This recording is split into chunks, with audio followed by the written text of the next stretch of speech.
This week's episode of Formidable Opponents is brought to you by Stamps.com. Since 1998, Stamps.com has been an indispensable tool for nearly 1 million businesses. Stamps.com brings the services of the U.S. Postal Service and UPS shipping right to your computer. Whether you're an office sending invoices, a side hustle Etsy shop, or a full-blown warehouse shipping out orders, Stamps.com will make your life easier. All you need is a computer and standard printer, no special supplies or equipment, and within minutes you're up and running printing official postage for any letter, any package, anywhere you want to send. And you'll get exclusive discounts on postage and shipping from USPS and UPS. Once your mail is ready, just schedule a pickup or drop-off. No traffic, no lines. Cut the confusion out of shipping. With Stamps.com's new Rate Advisor tool, you can compare shipping rates and timelines to easily find the best option. Save time and money with Stamps.com. There's no risk, and with my promo code POD, you get a special offer that includes a 4-week trial, plus free postage and a digital scale. No long-term commitments or contracts. Just go to Stamps.com, click on the microphone at the top of the homepage, and type in POD. That's Stamps.com, promo code POD. Stamps.com. Never go to the post office again. This week's episode is also brought to you by our good friends at Lazarus Coffee. Lazarus Coffee is a whole bean coffee business with a desire to show communities near and far love with every bag they sell. Their motto, coffee is our vessel to love people well. I know with me, as with many people, when the temperature decreases, my coffee intake increases. I'm a sucker for new coffees, and after trying the delicious and satisfying blends from Lazarus Coffee, I've asked Juan Valdez to take a hike and take his donkey with him. There's a new coffee champion in my household, and I truly love what Lazarus Coffee is doing, and this is just the beginning for them. Lazarus is family operated by urban missionaries in the Dallas, Texas Metroplex. This company is committed to purchasing from coffee farms that are striving to better their community. We not only enjoy their coffee, but we get a huge non-caffeinated kick out of their Instagram stories. Lazarus is available to customize bags for fundraisers and enjoy working with nonprofits to continue building community. Think of all the events and conferences you've been to. Sometimes the coffee, not always up to par, right? We can all change that and live in a better world by contacting Lazarus Coffee for your event needs. Check out their special blends. They have the Trinity blend, the Sun-Dried Sid, which is my personal favorite, the Holy Mix Show blend, 3 decaffeinated rivers. They have you covered. And I am excited to check out their new limited roast, the Navidad 2021, which is a blend that pairs well with mom's gingerbread and goes great with bourbon. Oh, you got me hooked already. Follow Lazarus Coffee on Facebook at lazaruscoffee.co or on Instagram at lazarus.coffee. And they are always open at lazaruscoffee.co. Lazarus Coffee. Coffee is our vessel for loving people well. And now on to our show.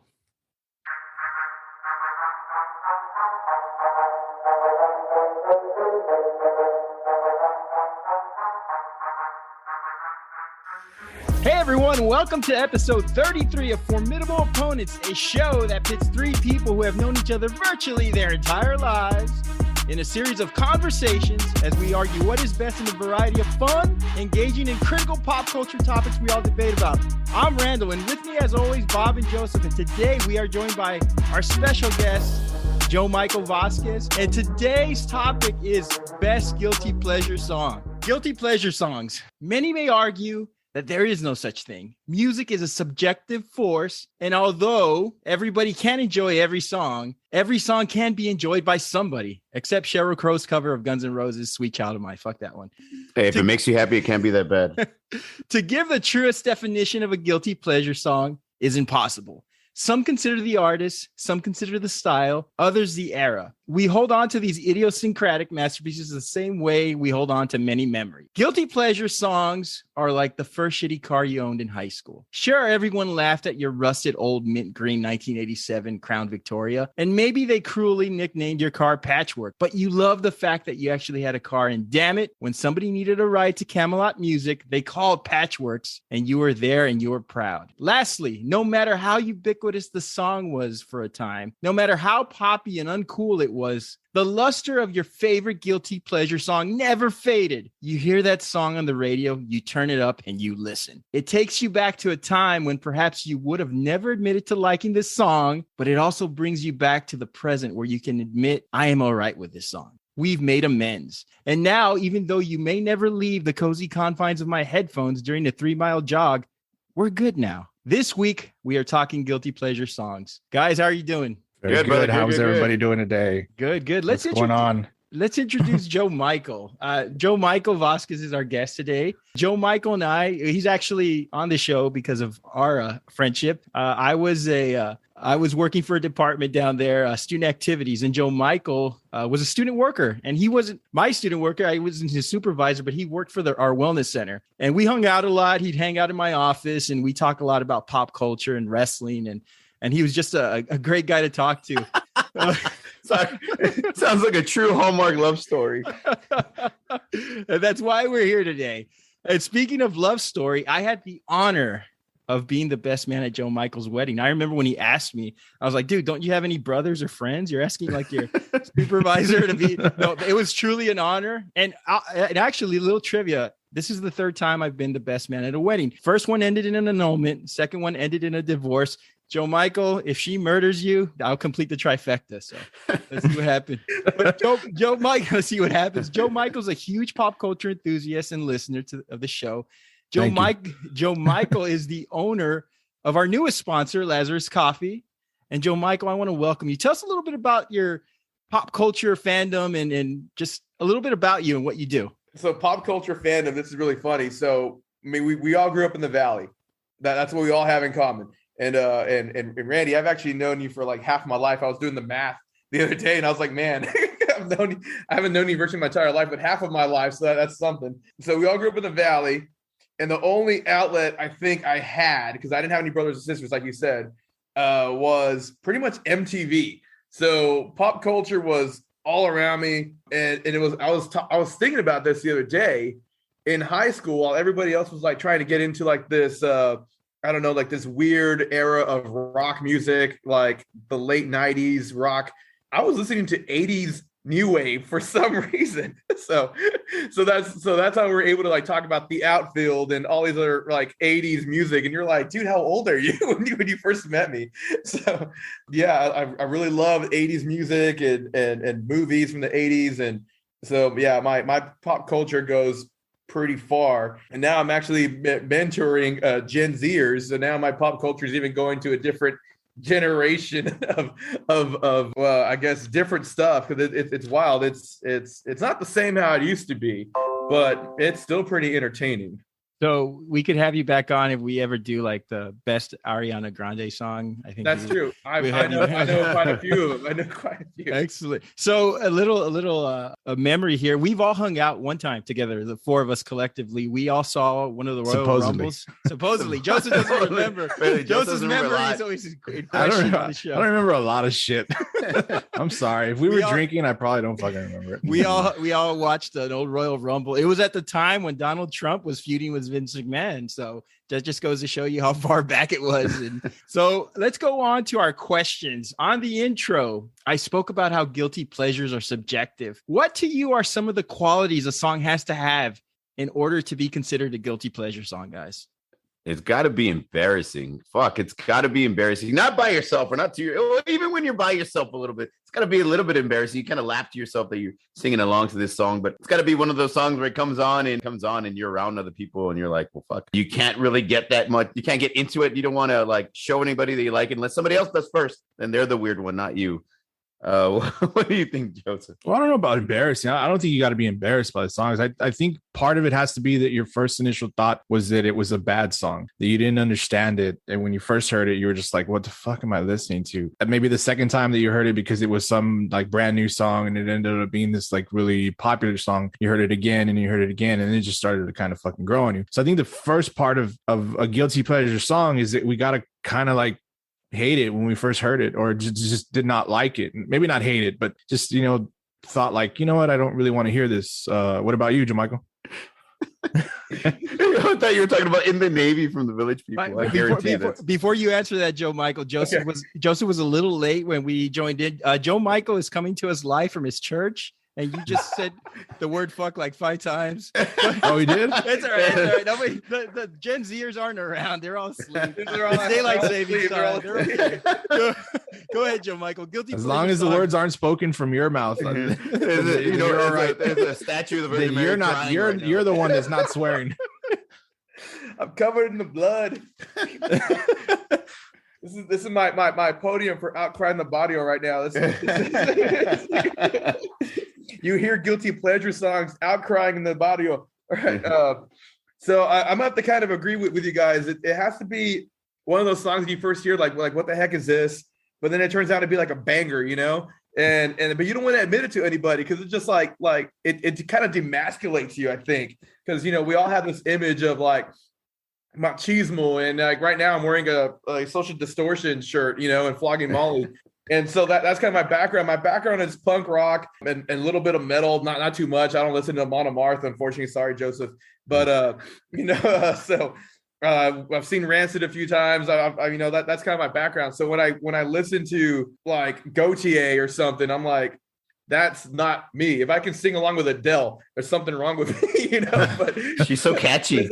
I know she's catchy, but it's like you're listening to Taylor Swift, you're like, shake it off, and it's like, wait a second, what's wrong? I listen to NXPX, I listen to Bad Religion. What am I doing here? So yeah, I don't want to take my headphones off, and I got that going on while I'm bench pressing at the gym. So that's what Randy listens to while he runs. I do. If you're gonna use if you're gonna use Taylor Swift as an example, then I guess you kind of maybe have to be embarrassed for that. So I'll agree with Bob on that part, especially if you're at the gym. And let me ask you this as a follow-up, guys. Do guilty pleasure songs have to be light and silly? Are these songs like not deep enough for us to say, well, they have no meaning, they're just fun poppy songs? Does it have to be a pop song? It has to be. I don't think, there's like love songs that are definitely these guilty pleasure songs, so they are technically deep enough. Just like again, there's breakup songs, there's love songs, there's songs like that are not necessarily silly that could be definitely considered a guilty pleasure song. So I don't necessarily agree with the whole silly. They have to be silly and catchy and that kind of shit. Yeah, I agree. I don't believe that at all, because like I'll even list when we get to the honorable mentions part, maybe 2 or 1 in particular, I'm sure was a real like serious and heartfelt song for the the group that wrote it. I think for most of the time, the ones that are like silly, the ones that we laugh at, the Macarena or something like that. Of course, that the silliness of it is always going to make it like, even better for this type of category. But I don't think it needs to be specifically that. Not at all, because there's some really great songs that people will mention on their own, and they were probably like a really deep song, or they were probably, something really meaningful to them. So not at all. I don't agree with that at all. I agree. What about you, Joe Michael? Yeah, I have to agree with everyone else. It's like, all I got to say is Hello by Lionel Richie. And I would listen to that proudly. It's a whole argument. You don't got to feel guilty about listening to that. Lionel, baby. I know. I know. You got to feel guilty about him saying that the blind girl did a great sculpture of him in that video, because that looked nothing. Well, if you remember the video, the sculpture of cheese. Rewatch that video and be like, man, that's a mound of cheese. That's it's fucking weird. The only thing you have to be embarrassed about is that haircut.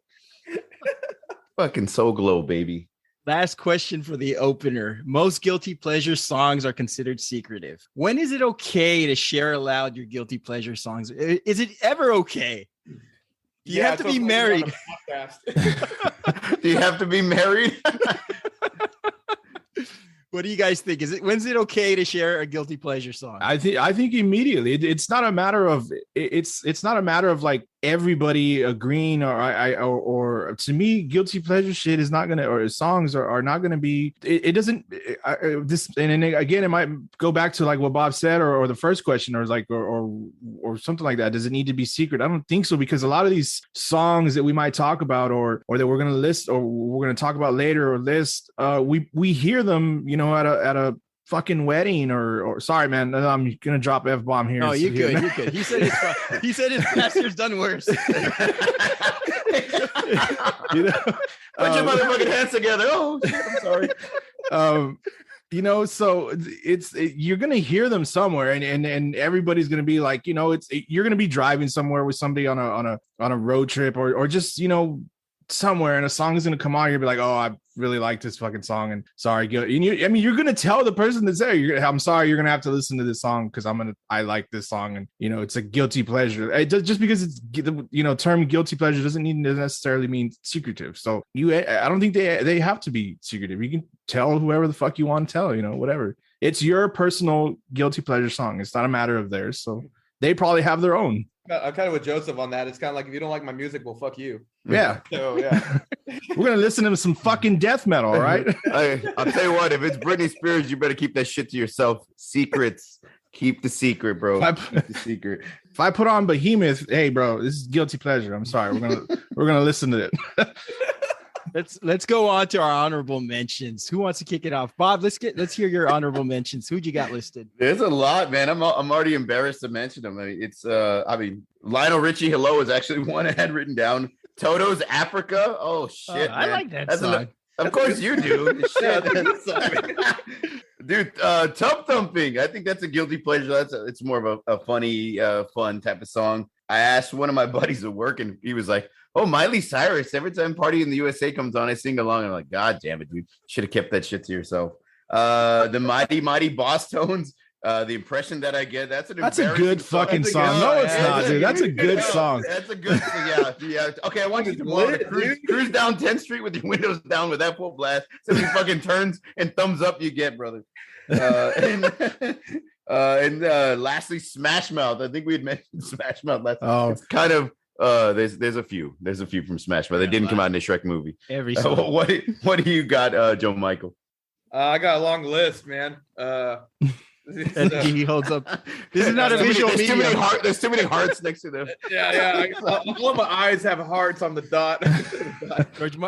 Joe Michael held up his notebook just so everybody can. Yeah. It's funny because like guilty pleasure song, that's up my alley, man. All right, I got Karma Chameleon from Culture Club, Butterfly from Crazy Town, Return to the Mac by Mark Morrison. These are good songs. That's my CD playlist. That's what Randy listens to on in his road trip. Butterfly, dude. This is the last time you're on this show, by the way. All right, I'm gone. No, go ahead, keep going. All right. Barbie Girl by Aqua, Gangnam Style by Psy. Okay. Call Me Maybe by Carly Rae Jepsen. It's too catchy. It's one of those songs. Like, man, I can't even turn it off. Wake Me Up Before You Go by Wham. Cotton Eye Joe by Rednecks. Oh, wow. Hello by Adele. What Is Love by Hadaway? Because you got to start. That's all I could think of, and I got to play the whole song. My Heart Will Go On by Celine Dion. Disparage her on this podcast. I'm Too Sexy by Right Said Fred. Believe by Cher, because I couldn't believe it. That's a great one. Yeah, I knew. No. See, you're admitting you let the secret out of the bag, Randy. You need to calm down. I got a story. Randy's bobbing his head and smiling like, yes, he's fucking delivering gold here. Let's get a playlist going. You got it. The Right Stuff by New Kids on the Block. Lips of an Angel by Hinder. Now that was funny. Man, we all hate that song. Now that is the definition of a guilt. That song sucks. Yeah, I remember back living in the Valley in 2005 when this song was like just overplayed on the rock station there. Dude, that was everywhere. Yeah, somebody played his request. It was so funny. The guy's on the phone like, yeah, man, can you play that song Lips of an Angel from my wife? And the DJ's like, dude, it's a song about cheating on your wife. I want to rethink that, bro. But I'll play it for you. So he played it anyway. I didn't say which wife. Hotline Bling by Drake. Dear Maria, Count Me In by All Time Low. Now that one's a good one for me. Pretty much anything from Lip Biscuit and Classic Country and Bye Bye Bye by NSYNC. All right, good list. You made up for the first three. The first three were good. Then you found a flow. Good job, Joe Michael. You can find Joe Michael's guilty pleasure playlist on Spotify. We'll put the link later. The whole fucking playlist. Now that's shitty music, volume 1. Go ahead, Joseph. I got just a few real quick. Wilson Phillips, Hold On. Simply Red, Holding Back the Years. I had Hadaway, What Is Love as well. Blue by Eiffel 65. Is that the name of the band? Eiffel 60? Yeah, I think that's the name of it. Yeah. Aini Kamozi's Here Comes a Hot Stepper. I mean, I love, as much as I love that song, it's a great song. But here's the one that I was telling you about earlier. Hey There Delilah by Plain White Tees. Okay. A lot of people probably like think like, you know what, I've heard that song. It's actually a really good song and it's, you know, whatever. But like this goes back to what I've said earlier. Like it didn't need to, that was probably a serious song. The guy wrote it. The story behind it's a little out there, but you know, it did have a meaning. So it kind of like, I didn't, so this goes back to like what we mentioned earlier. They don't need to be like silly. This was actually, you know, one. But I have a question, but we'll ask it later. So go ahead, Randy, make a note. Okay. Remind me later. I got an interesting question about these picks and these songs. Yeah. So we'll talk about it at the end. All right. That sounds good. We'll go on to my list. I had Islands in the Stream by Kenny Rogers and Dolly Parton. That's a great song. You know, those two got it on. Come on. All right. Disco Inferno by the Tramps. Head Over Heels by the Go-Go's, which they started off as a late 70s punk band, and they turned out to be like some like party sorority chicks who had like really funny 80s dance moves. Anything by REO Speedwagon, but I listed Take It on the Run. Their songs were always saved by the guitar solo. Gary Rithrath was their guitarist, but Take It on the Run, anything by REO Speedwagon. No, they weren't. They were Waterloo by ABBA. Waterloo by ABBA. I had Mandy by Barry Manilow. 1 Week by the Bare Naked Ladies. Steal My Sunshine by Len. I also have Hold On by Wilson Phillips. Girl, You Know It's True by Milli Vanilli, which is a great song, I think. Too bad they didn't sing it. Here Comes a Hot Stepper by Aini Kamozi. And you got to go with Do You Believe in Life After Love by Cher, which spawned the auto-tune craze and gave T-Pain a life nobody consented to.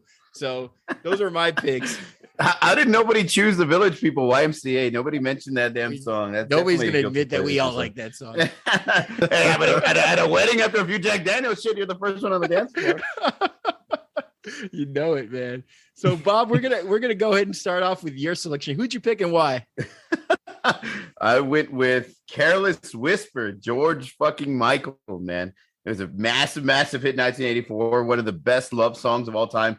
This is a song that you don't tell anyone that you like, but if it comes on while you're with a group of friends and you're drinking, I don't give a shit who you are, you're jamming to this. You're putting it on full blast and everybody's jamming to that sexy saxophone. It's some sexy shit, man. Having said that, you're not the first person that acknowledges the song when it comes out during a party. And if you're cruising with the windows down and this song pops on your, Sirius satellite radio, you're not singing it along. You're not turning up the volume. You're looking around to make sure nobody's around you. And if you do want to hear the whole song, the windows are definitely coming up. That's the way it's got to be, man, for this song. It's not a song that you listen to or you want everybody to know that you love or that you like or that you jam to. But if the windows are up and you're cruising, fuck, George Michael is my co-pilot, bro. We're going to jam out and we're going to enjoy the song. Is it embarrassing? Sure. But do I give a shit? Absolutely not. George Michael is the man, and that sexy sax opening, man, is probably one of the most opening riffs. I mean, most played opening riffs over and over, ripped off riffs in like music history, dude. And I love this song. Fortunately, I'm saying that out loud, but I really don't give a shit. That's what the show's about. But it's a great song. It's a great love song, and yeah. Again, the embarrassing factor is there, but it's a great song. It's my number one guilty pleasure song. What do y'all think about it? So, favorite guilty song, Careless Whisper. This is a careless selection because the only guilty thing about this song are the feet that have no rhythm. All right, let's start off with that. The prominent sexy sax. Don't tell me that you're gonna say he's no fucking white guy dancing. You're gonna say he can't dance. Are you serious? After what you said about what's his name? He can dance. Rolling Stones, one of the greatest dancers of all time. And now you're telling me George Michael can't dance? He can during Faith. I'll give him that. The prominent sexy sax riff makes me want to turn up the volume. It's true. It's like the saxophone was created for this song and On the Dark Side by Eddie and the Cruisers. My two favorite sax solos. George Michael wrote this song at the age of 17 because of a girl he fancied, and he wrote this on the back of a bus. Meanwhile, the rest of us at 17 were doing armpit fart noises at 17 to impress women at the back of the bus. Well, maybe that was only me. Okay, people exist because of this song. They were born because of this song. This is the second best George Michael song to have sex to. The first one is Last Christmas because it's also a minute and a half shorter and I late. thought you were going to say the jitterbug. That too. This is the breakup text, the Dear John letter, the divorce papers of heartbreak songs, right? George Michael isn't messing around. I think George Michael and Wham has a better guilty pleasure song in Freedom. I love that song, Freedom. I would never listen to it out loud, but I like to listen to it by myself. You know, it is an emotionally charged song. I am not embarrassed to listen to the song out loud. I will gladly blast this song. I have no qualms. I don't think it's a guilty pleasure song because I think it's one of the penultimate 80s love songs, heartbreak songs, and you feel it. And he wrote it at such a young age. I mean, I just felt it was a greatly demonstrated piece of work. What do you guys think, Joe Michael? You're going to say the same thing about Cher. It was funny because Bob said he rolls the windows up when he plays a song. I actually did a qualitative research with all y'all's picks, and I drove around the suburbs with my windows down, blaring every song at the volume 20 on my car stereo with the windows down. I even pulled up to gas stations to pump gas with these songs blaring just to get reactions out of people. And oddly enough, nobody gave me a reaction when Careless Whisper is playing. I actually felt convicted in myself because the sax was so sexy. I was like, man, people are going to get confused at what I'm trying to do. How many times were you asked out and by who? That's why I was like, I don't know if I can play this song anymore. It's just too sexy. You should have worn tight jeans and a leather jacket. Yeah, no. Probably would have got better reaction. I had dark sunglasses on the whole time just so people won't point me out, but still, it is a really good song as a guilty pleasure. I mean, it could be a guilty pleasure for you, but man, that song's a banger, man. I'll karaoke that thing if I get given the opportunity to. The song's about like infidelity, I think, at one point or something like that. I was going through the lyrics. I was like, man, this song, it does get you emotionally once you get invested in it, and the fact how I can't believe he wrote it when he was 17. That shows how much of a prodigy George Michael was. There's so much ups and downs, and like even like, oh my gosh, there's like a mystery at the end. You know, now that you're gone, I don't know what to do with myself. But you're right. You can't dance because these guilty feet ain't got no rhythm. What do you think of the song, Joseph? Good. Yeah, good job there. Good job. Yeah, that's good. Job. Yes, I like it. I think because of the tone of the song, yeah, this falls into that category of songs that you probably secretly like, and maybe you don't want other people to know. That's just going to be depending on who you are or how comfortable you feel, you know, with yourself. I'm not going to make assumptions. You're not going to jam to it on the first date. Yeah, or the situation depending. Yeah, I don't think, like I've said already before, I don't think guilty pleasure songs necessarily need to be defined as songs that you're afraid for people to know that you like. I really don't think that. I think just guilty pleasure to me just means like, I fucking love this song and I don't care what you think. I'm going to listen to it. So, but this one, yeah, I probably wouldn't play with my windows rolled down. So, you know, I won't roll through the hood, you know, with this song. Hey, got to give you props there, Joe Michael.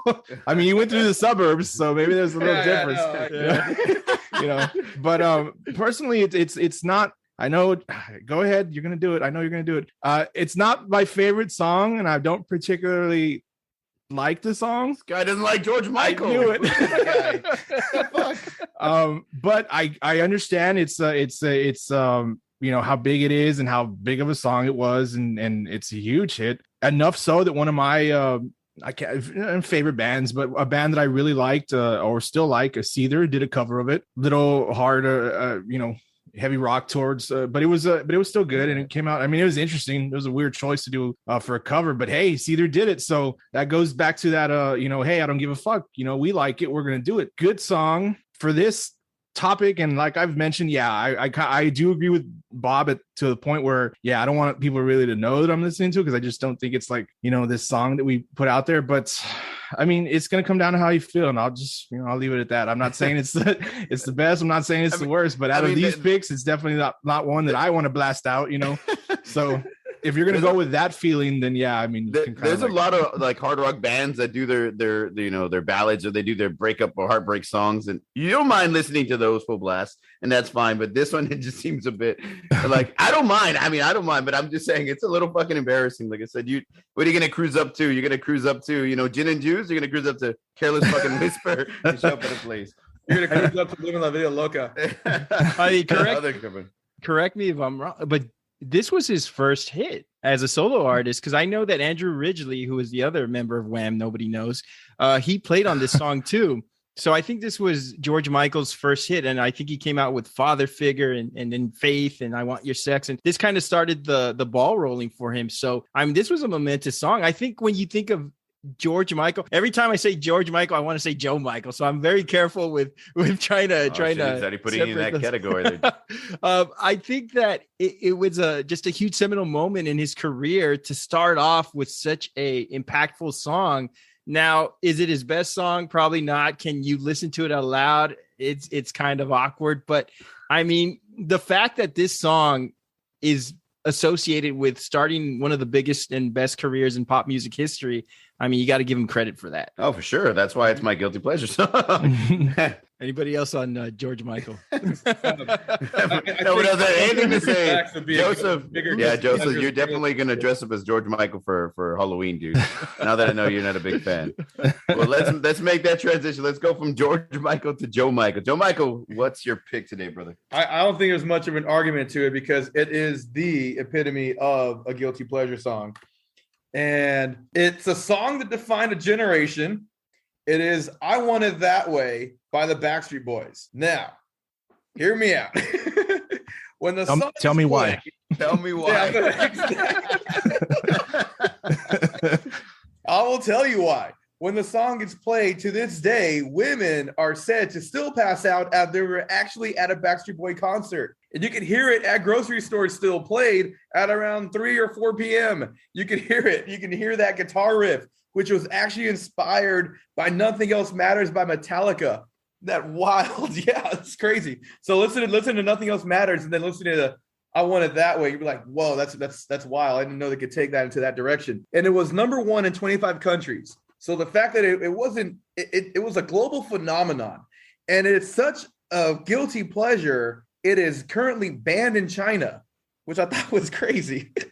And MTV played the song so much, you just could not escape it back in the day. I mean, it's probably the most successful single of the Backstreet Boys. I know there's other singles out there, but it put them on the map back in 1999.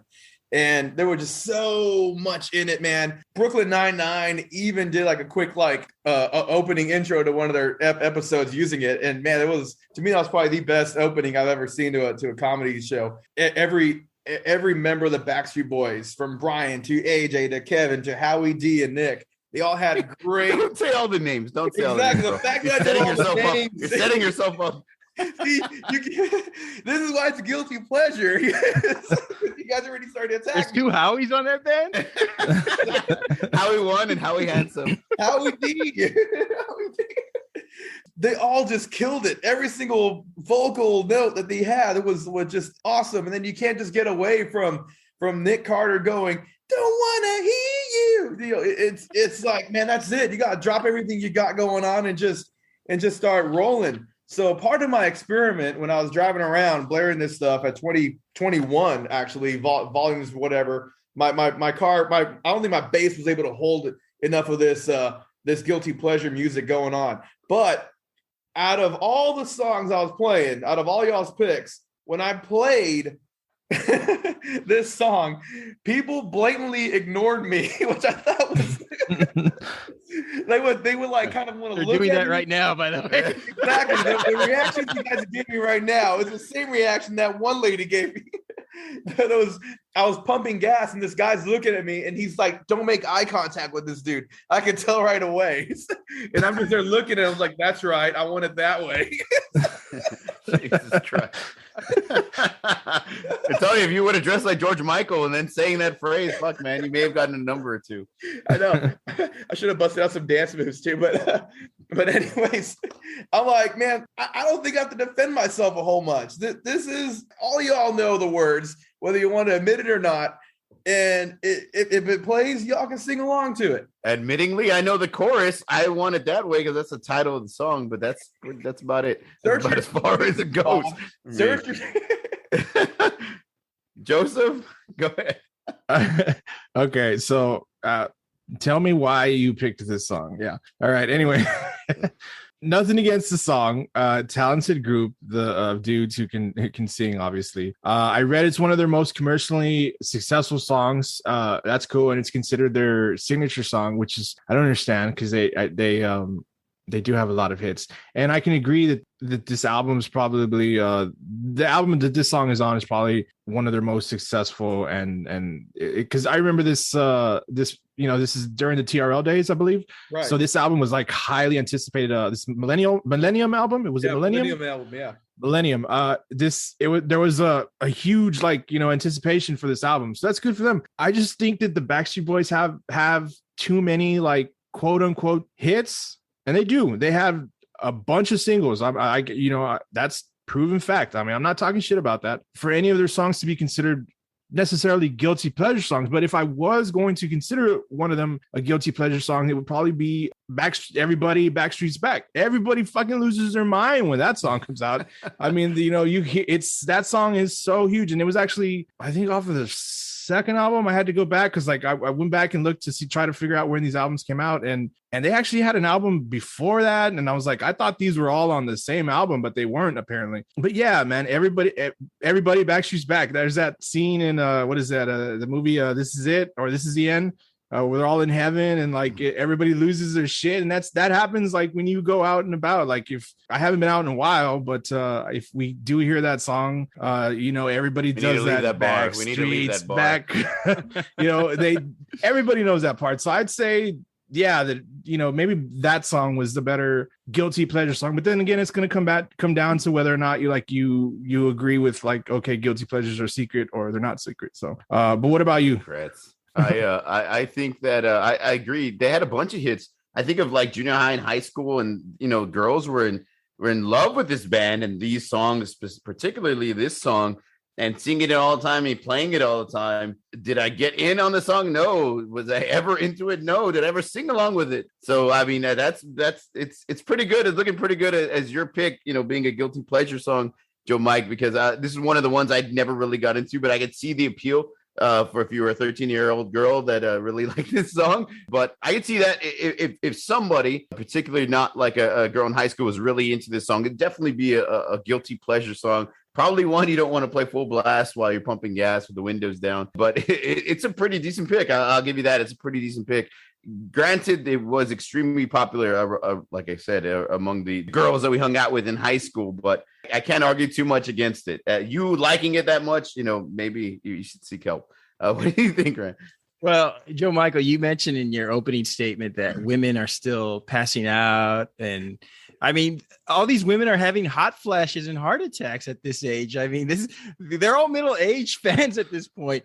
I mean, is there a guiltless late 90s boy band song to proudly listen to? If there's any, it's this one. I think it's a great song. It's the I'll Be There of boy band songs. Oh, it's a good song. There are other Backstreet Boys songs, as Joseph mentioned, that can be guilty pleasure. Quit Playing Games with My Heart's another one.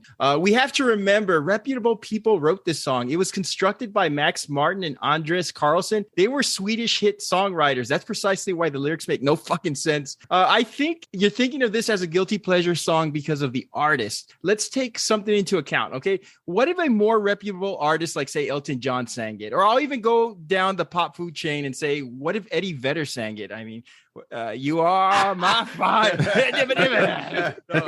Maybe. Oh my God. I mean, more of a reason to hate Eddie Vedder and the fucking Pearl Jam. Yeah. Would this still be considered a guilty pleasure song if a more reputable artist sang it? Because I think the song itself is good. I think we think of the artist as an embarrassment, not the song.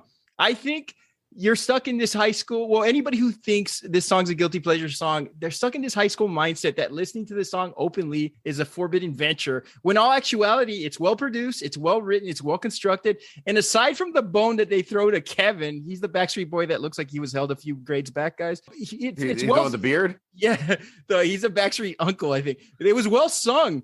This is not a guilty pleasure song because it's a good song. It's legitimately well crafted.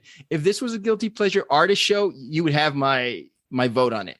But this is a case of hate the artist, not the art. And that's my opinion on it. I don't think it's quite as embarrassing. I mean, you can't say that about everybody that's in high school. Joseph still loves LFO. He likes girls that wear Abercrombie and Fitch. He likes that song. See, so you can't put it all in a bubble. It's high school. Yeah. Nobody believes that shit at all. Like, nobody. They see the things that I post, and nobody believes that at all. I'm trying to make a point. I'm trying to argue against Randy here. Help a brother out here. Summer Girls was good. They can sing. Mick Jagger can dance. Best dancer of all time. Fucking shit. Go ahead, Joe Michael. I know you're chomping at the bit. Yeah. So I got two rebuttals. So one for Joseph. I mean, the song "Everybody," it's on the same album. I'm like 99% sure. But you play that in the club, people are gonna be jamming to it. You play, they're all drunk. Yeah, they're all drunk. You play "I Want It That Way." Granted, if they're drunk or sober, no one's gonna be dancing to this, dude. They're gonna be like, what the heck's going on? They're gonna fire the DJ. I agree with that. So I was like, that's why, like, okay, if you're in heaven, "I Want It That Way" just won't fly, man. It's just and as for Randall, like, I mean, yeah, you could be right, man. It's a boy band that gives it that whole guilty pleasure thing, because the song is legit.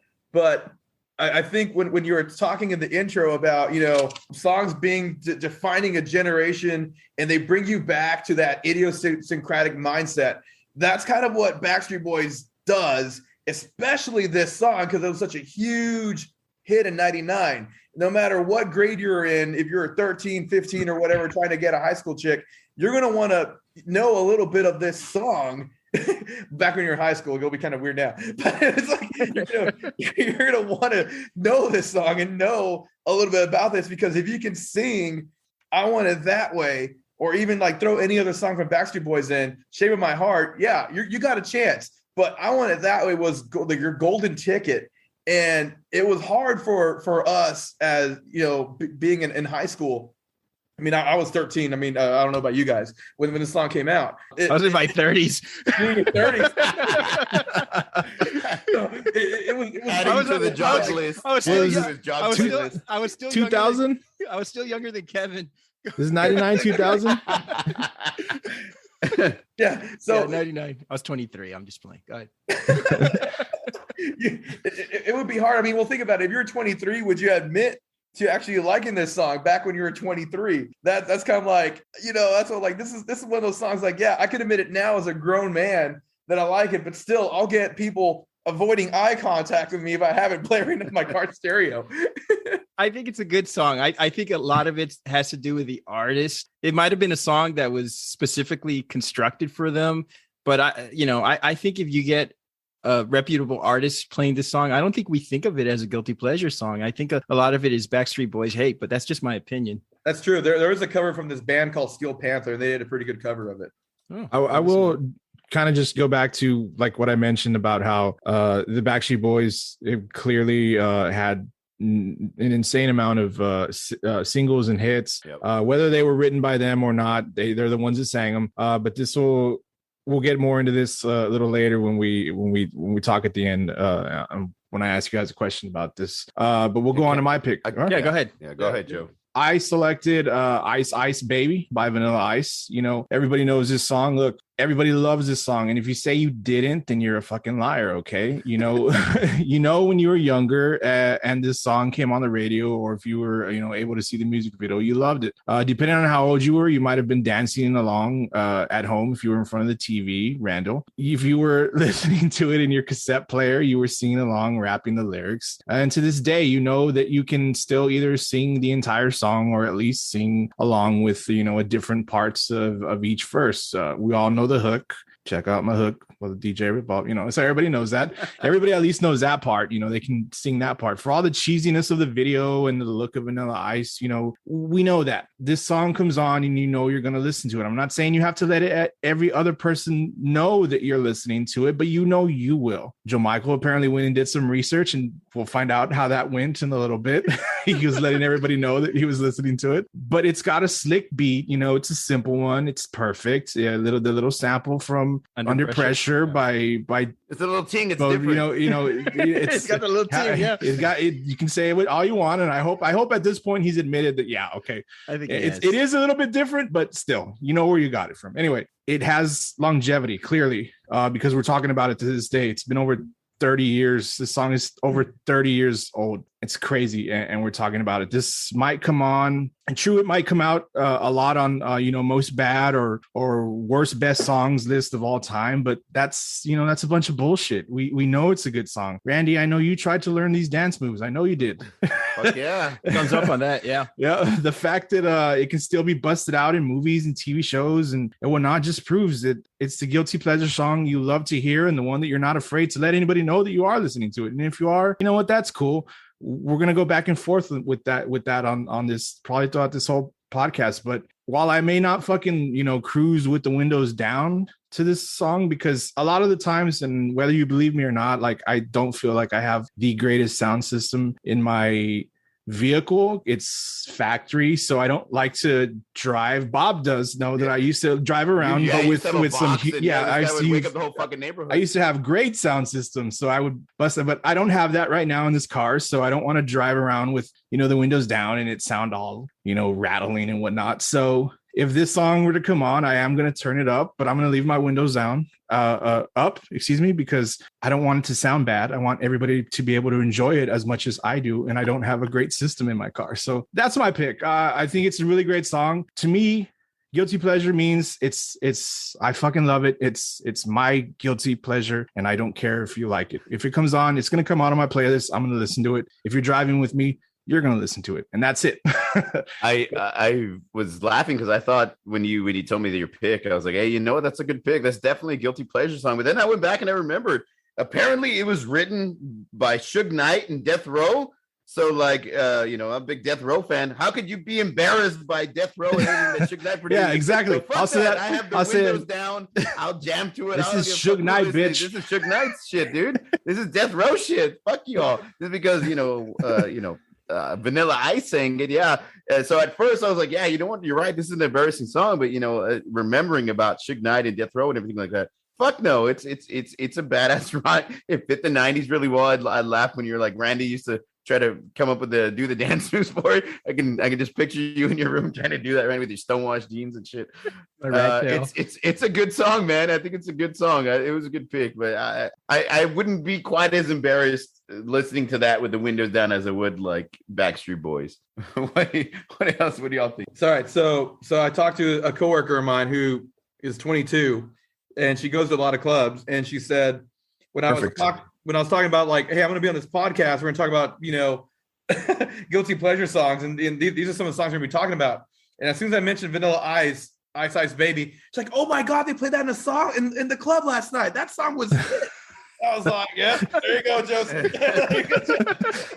Still got it, baby. Still got it. Yeah, that song is still a hit, dude. Like it ain't going anywhere. And it's funny because 30 years old and it's still here, baby. It's still in clubs, man. I played this song for my son, and he's 5 years old, and he was introduced to Vanilla Ice at the age of 4, and he wasn't really into this song. He was more into ninja rap, which to me is more of a guilty pleasure song than the Teenage Mutant Ninja Turtles.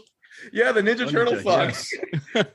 Because I'm over here in my head, like, no, kid, like, listen to this one instead. And he's like, no, ninja. Like, okay, fine, we're listening to a ninja song, but I don't know. As guilty pleasure song, I mean, it's a good song. I really. I don't know. It's hard for me to say it's a terrible song because it's really, really good. No, you're not arguing about it being a terrible song. We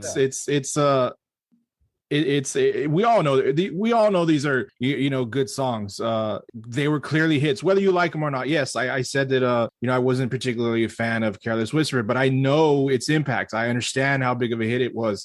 Just like hey, I wasn't listening to the Backstreet Boys when I was in high school, but I can understand and appreciate that those dudes can sing. But so this whole thing is, and again, I sound like a broken record, but we'll get into that, and we'll talk about the hits and guilty pleasure songs and whatnot. But what do you think, Randy? What was your? Okay, so here's a test. Every guy on here who is married to a Caucasian woman, go blast this song right now. See if they don't unabashedly dance and sing. And that's 3 of us, right? So see. Why must you always point out my loneliness? Why is it always brought up? Because it's killing you. Here we go again. If you just admitted that you like LFO like I do, then you'd have chicks lined up, bro. That is so true. For Joseph to be into LFO and to love this song, he's destined to get a white chick, dude. It's only a matter of time. It's only a matter of time to get cuffed with a white woman, man. Go, Randy, go. The whitest Mexicans talking. All right, the first release, the first single release was supposed to be "Play That Funky Music" by Vanilla Ice, but a Miami radio DJ played the B-side, which was "Ice Ice Baby," became a huge hit. It still holds up. Zero guilt. I think it's better than a lot of what we consider rap today. Whether you listen to, Travis Scott or Drake or whoever, I think this song still holds up. My kids love it. If this song was released today, when you consider some of the crap, as I mentioned, that charted within the past 2 or 3 years, it would be a hit. It would 100% be a hit. This song is strange. In 1990, it was considered an overrated hit.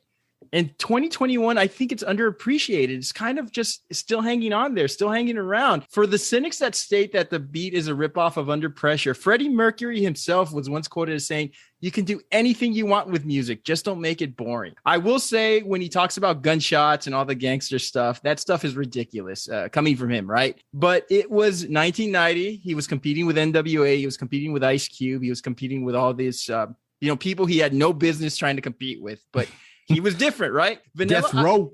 Vanilla Ice claimed that he wrote this song at 16, but couldn't afford producing it until he was 19. But I don't know how true that is. I just know that Suge Knight held him over a balcony for royalty payments. Yes. Yes. And I have trouble considering this a guilty pleasure song since it's had such a long shelf life and it has such a reemergence. I think right now, when you listen to the 90s on 9, when you listen to any pop station, this comes on and people still love it. I think it transcends time. And even though it's Vanilla Ice, a lot of people consider him a one-hit wonder. This is the one hit to have. This is the one hit to have. And I'll leave it at that. Bob, you're laughing. What's going on? Yes, because you said this song transcends time. And I'm like, what the fuck? Somebody's going to hear this and just start shaking their head no and hit pause. I think a lot of what we need this song will still be played. Yeah, I think what we'll get into later is just how much we actually really like these songs, and even the ones that mentioned in the honorable mentions, we thought like, man, that's a really good song. I mean, it really is, and nobody was like ashamed or whatever or embarrassed to say, oh, I really like that song. And the term guilty pleasure is just so crazy, but I can see what you guys say. I mean, it is a huge hit to this day. Thankfully, I actually did, when I heard what Joe Michael was doing, he gave us a little tip: don't get mad about what you were doing. So I actually did a little research, just a quick little thing on my own, and looked up reactions of Ice Ice Baby on YouTube. And there wasn't really a lot of videos of like younger generations, but there was a lot of videos of people that claimed that they hadn't heard it, and they actually got into it, and they all looked like they were at least late 20s, 30s, roughly around. They definitely didn't look like they were in their early 20s. So, and they all really got into it. They all thought it was kind of cool and whatnot. So, I mean, yeah, I guess I can see your all's point there, but it's we'll talk more about this later, I guess. Randy, what do you got, man? What was yours? So keeping in line with our theme of photogenic white guys, I picked Billy Ray Cyrus, "Achy Breaky Heart." I want you guys to remember this. The title of this episode is Best Guilty Pleasure Song, not favorite. Best. This song was written. That's the definition of a guilty pleasure. My pick wasn't my favorite. Dancer, him and Mick Jagger. I know it's coming too. The song was written in 1990 by Don Van Tress, who I believe had a regular job. I think he was doing drywall, and I think he wrote this song trying to pass it off for years in the country music field. I'm the resident country music expert here because I spent 3 weeks in the high school Future Farmers of America Club. So once I saw someone stick a hand up a pig's ass and smile, so I knew I was out by then. The song was originally offered to the Oak Ridge Boys, but lead singer Dwayne Allen had an issue with saying "achy break." The Oak Ridge Boys were a manly quartet. They can't sing "achy breaky." That's for fucking vegetarians who get pedicures and hug their fathers. Okay, this is country music. We don't do that shit. So the Marcy Brothers, not as masculine or not as masculinely conservative, recorded this song under the title "Don't Tell My Heart." And rather than sing breaky, they sang breaking. Even they were unwavering on that request. Nobody wanted to sing the breaky part. It didn't sound country. However, one man stepped up, and that man was Billy Ray Cyrus. He put his country ego aside and created a cultural phenomenon. Remember, this was a time when singers like Alan Jackson, Travis Tritt, Garth Brooks, Tim McGraw, Blake Shelton, they were all trying to maintain the integrity of country music. You know, good old boy shit like jet skiing with your cowboy hat and blue jeans, celebrating hog ties and premarital Bible sharing. You know, Billy Ray Cyrus rejected these notions on what country music should be. Not since the Judds had a country music scene such luxurious hair by them. Billy Ray Cyrus took a song that was passed around, passed up, and he made it his war cry. He made $40 million off this song in 1 year alone. He didn't even write the song. He had a mainstream crossover hit that peaked at number 4 on the Billboard Hot 100. He single-handedly, for better or for worse, refined country. Whether it's direct or indirect, Billy Ray Cyrus walked so Shania Twain, Taylor Swift could run, and Luke Bryan could wiggle. You know, this video is a sight to behold. Billy Ray shows up in a limo, divorced, hair teased Karens who put raisins in their potato salad, surrounding them everywhere like a god, right? This woman the women are in this video are like a Dairy Queen manager's worst nightmare.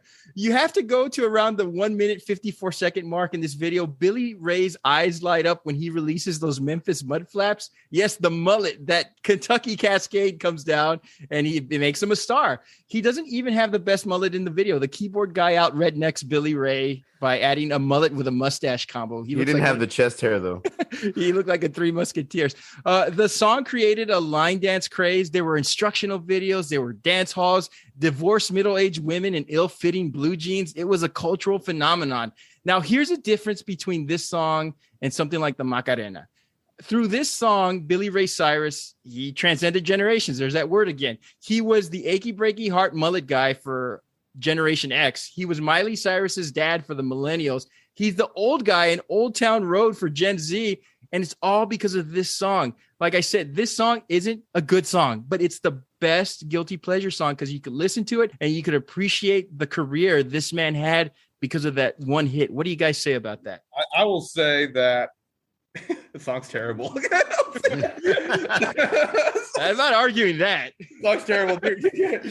During my research, you know, my sociological deep dive research into the song, when I was driving down the highway, there was a big truck next to me, and I had Achy Breaky Heart playing.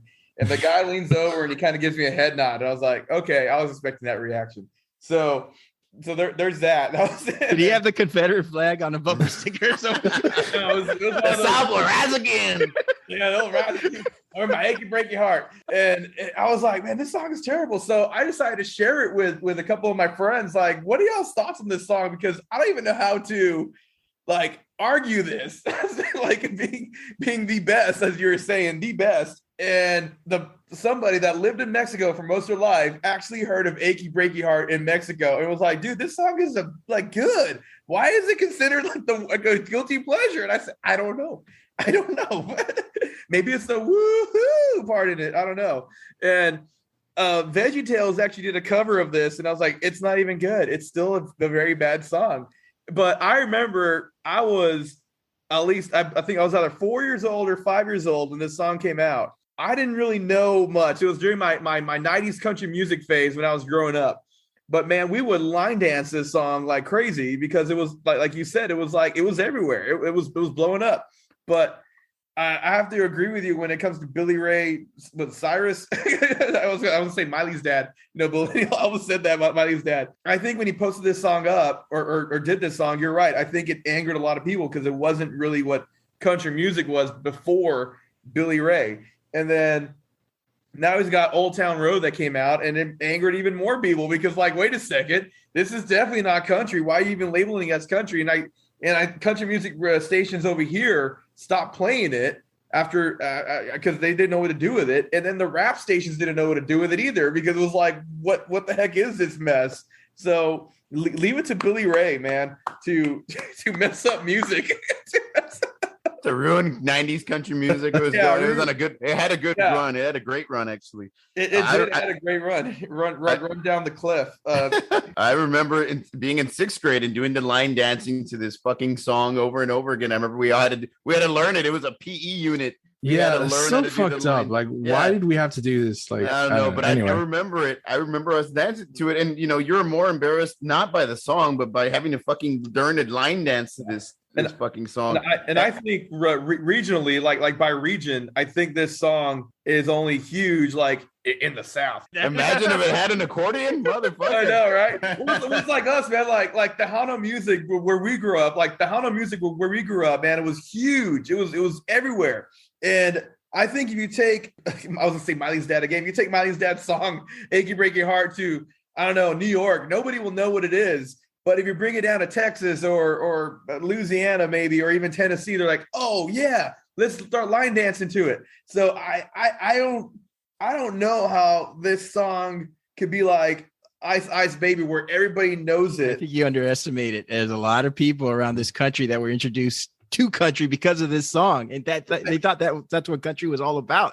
Oh my God. I don't know about that. I don't know. Go ahead, Joseph. Go ahead. Well, to your point, I'm this one, when you chose this one, Randy, it was confusing. I didn't understand your pick because or how you arrived at the selection. I honestly can't remember I arrived on a tractor. I honestly can't remember the last time that I was out, and it's been a while. But even then, before that, I haven't heard this song in a long time. I haven't heard this song played anywhere in years, really. And that's just maybe because of where it probably is played is not a place that I normally go. Look, I'm not going to pretend to know anything about country music. Okay, so I'll try to do this as give you this as best as I can, because I'm not a particularly country music fan. The song is catchy. I think it's catchy. I really do think it is. Like you mentioned, it was a fucking phenomenon. I think it still holds up to this day, considering I don't believe country music really has changed so much. I think, for the most part, it all still kind of sounds the same, at least the dance hall, country music. There's never going to be really a new form of country music, at least I don't think. And again, I'm not really a country fan, so if you can tell me that there are these different types of country music or whatnot, then I'm more than willing to listen so that I can better understand. But if you go to a country bar, I'm assuming, and this song comes on, people are going to love it. They're going to get up and they're going to maybe do some dancing. I again, because I kind of think that all country music sounds the same still, I don't see this really as a guilty pleasure song. Kind of like to what you said about Ice Ice Baby. I still think this song holds its own to this day in a particular setting. I don't listen to country music stations, so I don't know if it's played particularly nowadays or not. I don't know if there's a throwback country station, but maybe there is, and I'm sure it's played there. So when I listened to it to familiarize myself with this, all I can think about was like, I can still see people dancing to this song to this day. And that's cool. Cause I do think, you know what? Hey, it was a good song, or it was a huge song, and it was catchy, like you said. And so I kind of don't see it as like it's super guilty pleasure. I think people will more than willing to go run out on the dance floor when it comes on and get going and do the line dance again. So that's how I felt about it. It's just because it's weird. But again, I don't understand country too much. So I'm trying to answer that as best as I can. So that was just me. I agree with you 100%. Just I don't think it's more of a guilty pleasure song. I think it's just kind of a one-hit wonder a big-time one-hit wonder in the 90s for country music. Country music did kind of transition. It was really folksy in the 70s and 80s, and then the 90s you had kind of 90s country, which is really my favorite form of country music. You know what? You got me there. You're right. There was some change. There was a shift. There's a shift. And this guy kind of brought in the poppy type of country music, and then we definitely transitioned to that shit in the 2000s. You had a lot of stupid shit in country music. Dude, Florida Georgia Line. Yeah, I love George Strait and Randy Travis and man, there was some great country music in the 90s. Like I'll listen to Alan Jackson, no doubt. Yeah, Alan Jackson, just because he has the same last name. But yeah, I could definitely agree with you, Randy, that this guy's poppy country hit, kind of changed the game a little bit. Probably for the worse, not for the better. I agree. But with that. I don't see it as a guilty pleasure song. Like, I agree with Joseph. You play this at a country bar, and people are going to run out, men and women and whoever, going to run out on the dance floor and sing along and dance with it. I don't see it as a guilty pleasure song where anybody feels any kind of embarrassment. And I know not all of us feel that way, but I feel like a guilty pleasure song should be at least a little embarrassing. And, obviously Billy Ray's not embarrassed by that fucking mullet because he was still sporting it. Or he was sporting like a straight hair perm, like the Karen look a couple of years ago. So I just don't see it as a guilty pleasure song. I don't see it as an embarrassing song. If I was, again, I'd ask all y'all this question. If you're on a first date and this, each one of our selections came out on the radio and you turned it up, I think Achy Breaky Heart would probably be the least embarrassing out of the 4 selections. But that's just my. That's a good question. I would but that's a good question to bring up. Joe Michael, do you have something else to say? Yeah, I was going to tell Joseph. So modern day country, what you can do is you can get yourself a bowl and get 4 pieces of paper and write beer, dirt road, small town, and then maybe lost them doors. Lost wife or husband or significant other, and then throw it in that bowl, and then just here you go. You got yourself a song, man. That's modern day country. That's all it is. We're gonna get a shitload of hate mail from Tennessee after this episode. Yeah, turn on whatever country music station y'all got, and just do a drinking game. Every time they mention Dirt Road, you're out. That's it. And that, me saying that isn't like a knock on country. Like, I just think like it all sounds the same. I think because country music, it's one of those types of music that people want to dance to. So you got to have some kind of like beat to it. I know there's the softer country songs, but for the most part, there's songs that you're going to hear at a place that you're going to want to go do some dancing, whether that's line dancing or whatnot, or just, I don't know country dancing, you're going to go do that. So they all kind of got to have that same sound. That's the same. That's to say the same thing with, Tejano music for us down here. People want to dance. So they all got to have some kind of rhythm and, whatnot. They're going to have their soft Tejano songs, but for the most part, they're all going to have a song that's going to make you want to go out and dance. To me, this song, Randy, has a lot more longevity than maybe we realize.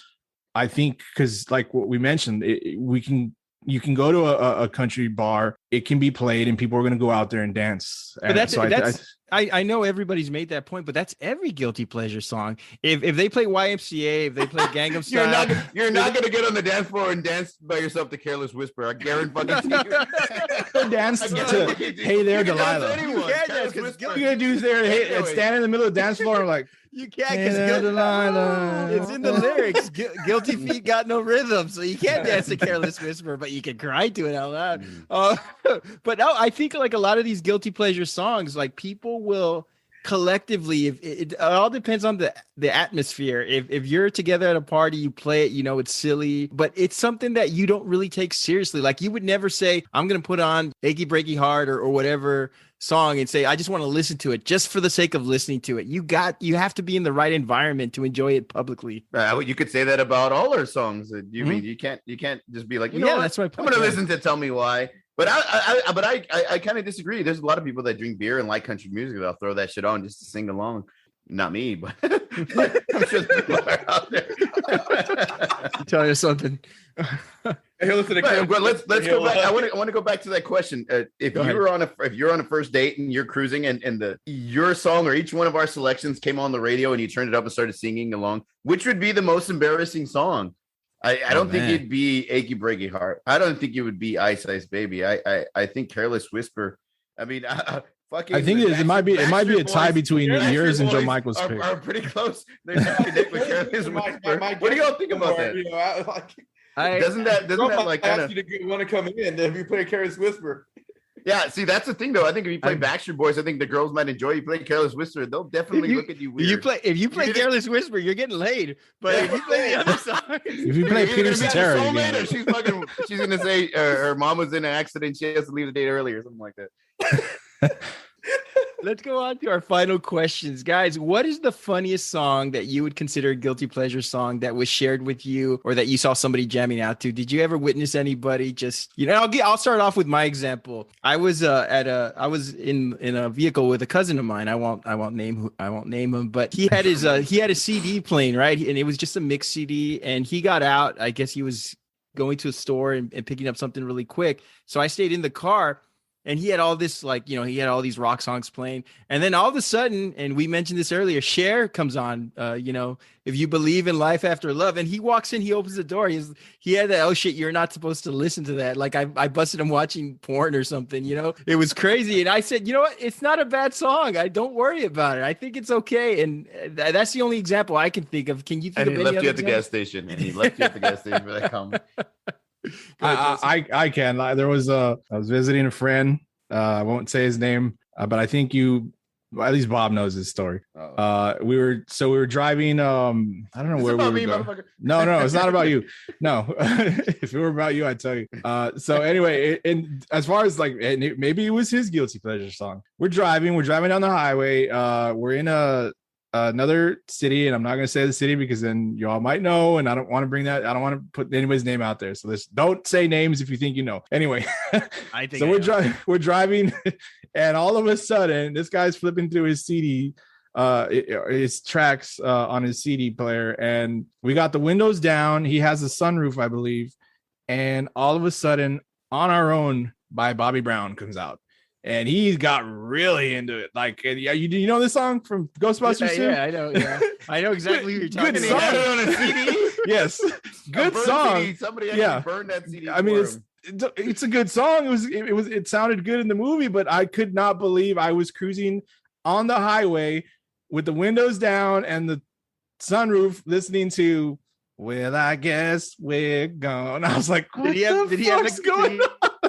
I mean, man, that is a dated song. Yeah, I don't think I was just like, well, okay, there's not a lot of traffic on the road, but it's a very interesting song choice that we're cruising to here. And I think I was like, you like this song? And yeah. It's like, okay, all right. It could have been worse. It could have been like Ryan Adams, "I'll Die for You," if I could throw that on. That's my experience with that, I guess. Yeah, that would have been awkward. What about you, Bob or Joe Michael? Do you have an example? Yeah, I got an example. It's on my Instagram. I should probably dig it up and reshare it or something. My buddy needed some help with his car, and so he was taking his car over to the mechanic, and he had all these CDs. He's like, "What do you want to hear, man?" And I was like, "I really don't care. I listen to all kind of music, so play whatever you got."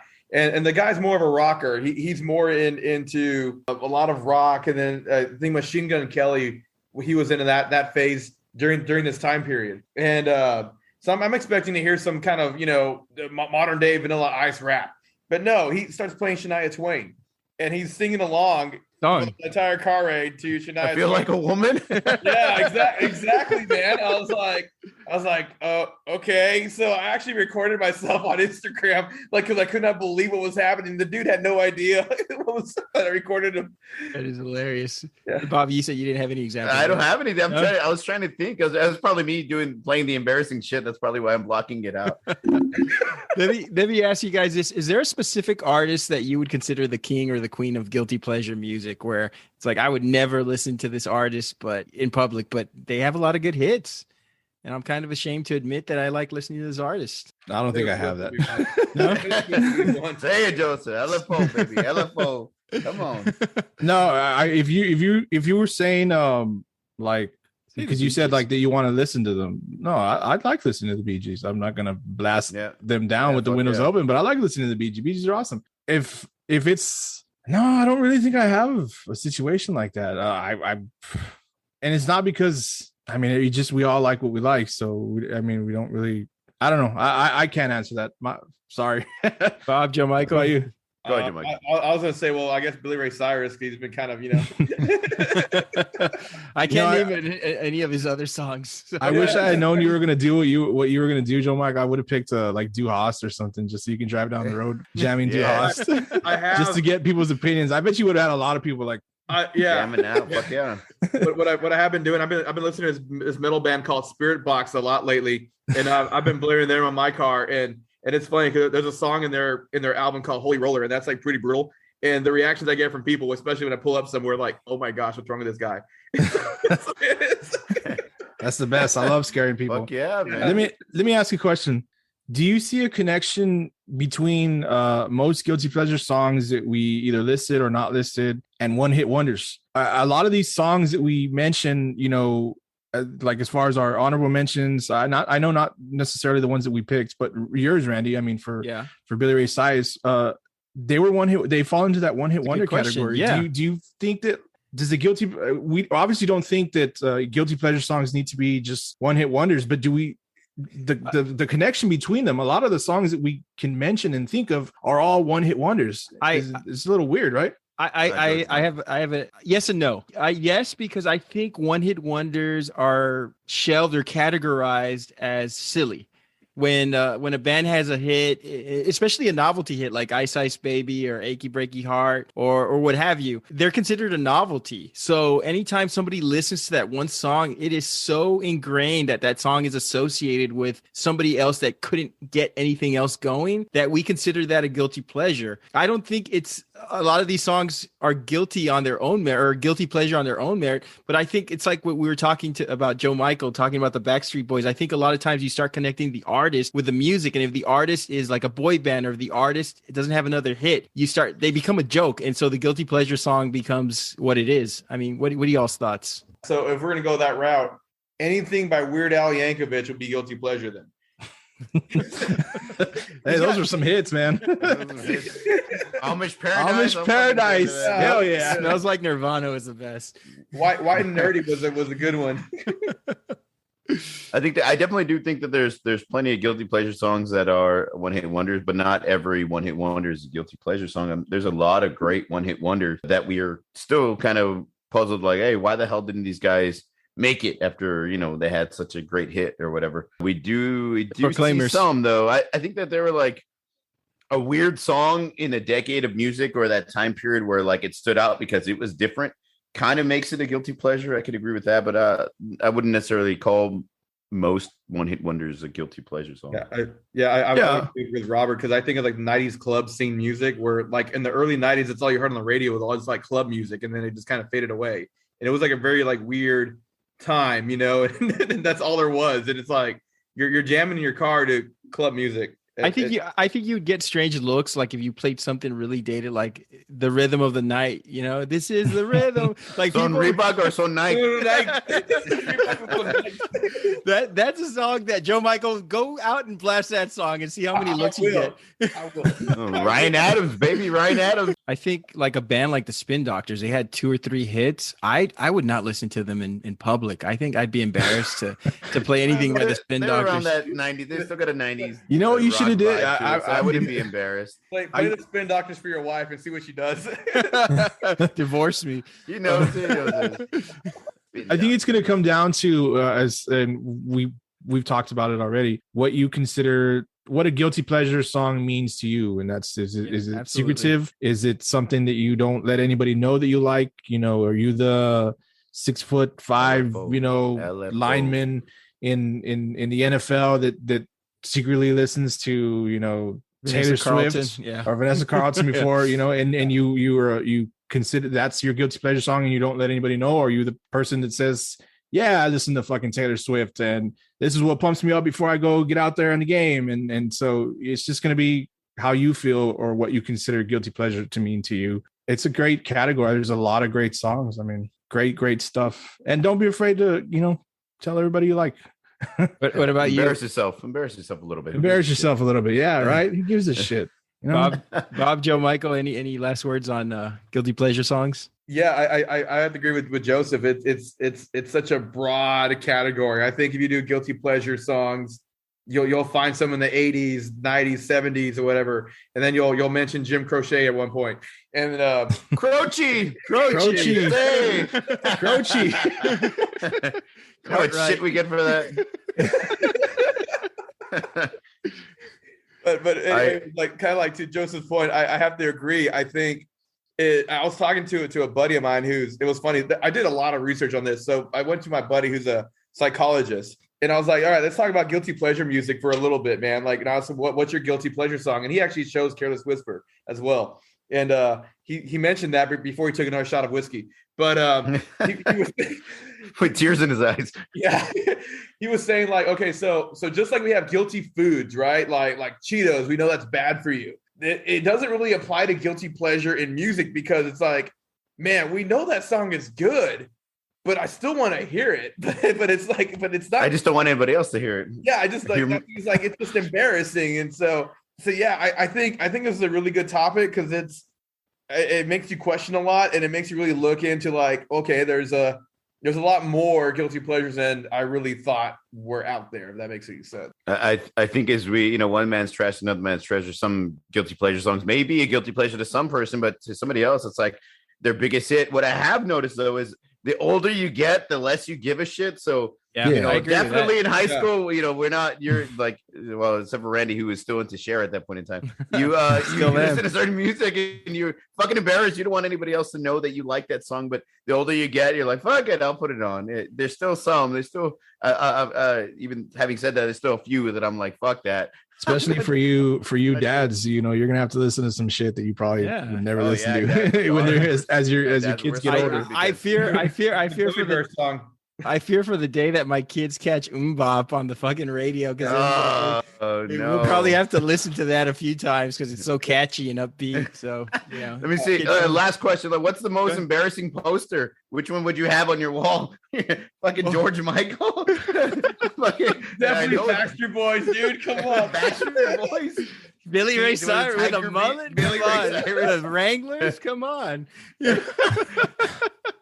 I think they'd all be embarrassing posters, and it's funny how our selections, a lot of our honorable mentions, a lot of male artists other than Cher, we mention a lot of male artists as the guilty Wilson Phillips. Wilson Phillips. There's a few, Carly Rae Jepsen. Paramore's up there for me. Paramore. Yeah. Well, she's kind of like still, I mean, Paramore's still kind of a thing because of Olivia Rodrigo. She kind of mimics a lot of their music, so they're kind of still around. I'm just talking about God knows what. But Joe Michael, before we leave, tell us a little bit about Lazarus Coffee and what we can do to find it and purchase it and all that good stuff. If you want to find it and purchase it, you can go to lazaruscoffee.co. Also hit me up on Instagram, which is lazarus.coffee, or you can find me on the American Beaner. I'm doing a lot of videos trying to get out there, give people some insight on what I do. But essentially, the big why behind it is we're building a legacy.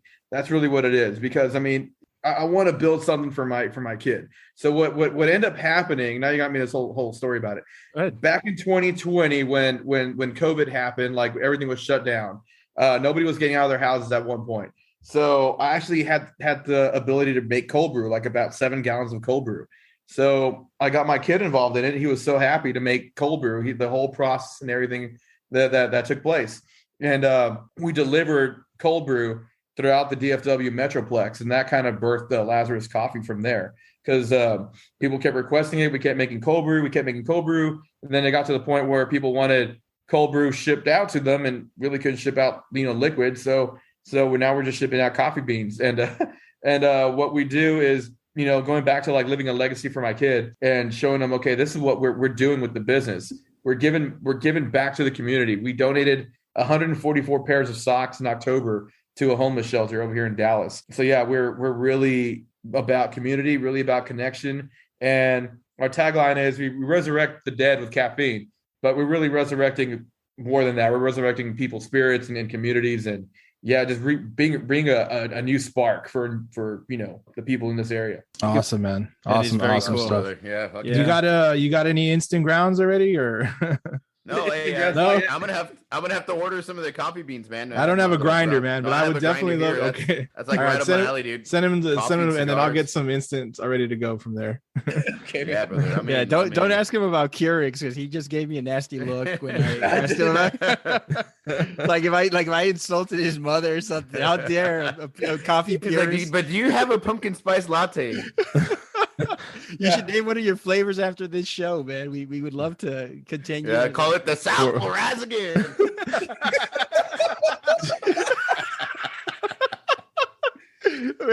Another edit there, but perfect. That's a great name for a coffee. The formidable, Joe Michael, you have an open invite to join us again. We'd love to have you back on. This was a lot of fun. You hung with us, man. You are funny and you're cool, and we'd love to have you back on a future episode. For sure. Yeah, bro. I can't wait to. I can't wait to hear you discuss a topic or a song or a movie that you actually like and openly admit that you like. Yeah, that's true. this was a hard topic, but man, it was a hell of a lot of fun. Really appreciate you guys, man. This was like I said, a huge honor. Absolutely. Thanks, man. Thanks for listening. Yes. Sure, and Joe Michael actually selected this category. We emailed him about 8 or 9 categories to choose from, or topics, I should say. And he chose this one. I'm glad you chose it because it was a fun topic to talk about, Joe Michael. Good selection, man. That's our show, everybody. Listeners, we'd love to hear from you. What is your favorite guilty pleasure song? What songs did we not mention? Most importantly, let us know what you think about the show. You may find us at formidableopponents@gmail.com. Follow us on Twitter, Facebook, Instagram. Just search for Formidable Opponents. Want to send a shout out to Creative Little Pill for that awesome cover artwork this week. And join us next episode as we talk best 90s movie soundtrack with our host for that week, Turn of the Millennials podcast. It's a fun recording we did last week. We're going to post that next week, so look out for it. For Joe Michael, Joseph, and Bob, this is Randall. You all have a great night. Tell me why. And you don't like LFO. Liar. He'll find his white girl.